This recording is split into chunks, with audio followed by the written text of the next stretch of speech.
আচ্ছা তোমার নাম ওবায়দুল না? তুমি কি এই মাসে বেতন দেছো? জি স্যার, আমি এই মাসে বেতন দিছি। ও গুড গুড, ভেরি গুড।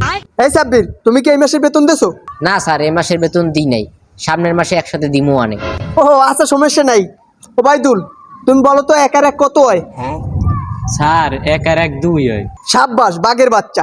আচ্ছা সাব্বির, তুমি বলো 1,93,536 আর 699 কত হয়? अम्मा बहन पे आ जाऊंगा मैं इनकी। স্যার স্যার এটা কেমন প্রশ্ন স্যার? কেমন প্রশ্ন মানে কেমন প্রশ্ন মানে কেমন প্রশ্ন? একটা ইজি ইজি একটা প্রশ্ন জিজ্ঞাসলাম, একটা সহজ। এই প্রশ্ন যদি না পারো তাহলে আর কি হেরবি? আচ্ছা ঠিক আছে, এরপর আর একটা সহজ প্রশ্ন তোর জিজ্ঞাসি খারাপ। আচ্ছা ওবায়দুল, তুমি বলো তো আমার হাতে আঙ্গুর কয়টা? স্যার 5টা আঙ্গুর। Good, very good.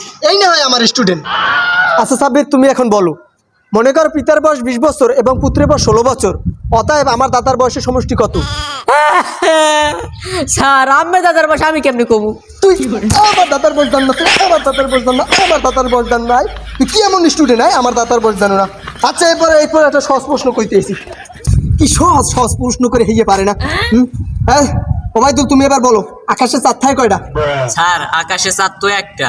ও রে স্টুডেন্ট, এইটা আমার কোচের স্টুডেন্ট। হ্যাঁ সাব্বির, তুই এবার ক আকাশের তারা থাকে কয়টা? স্যার এই এত বড় আকাশে কয়টা তারা আমি কেমনে কমু স্যার? তুই এই কয়টা তারা তুই কইতে পারবি না? তোর আমি কি শিখাইলাম? স্যার স্যার আমি কালকে কনফার্ম টাকা দিয়ে দেবো স্যার।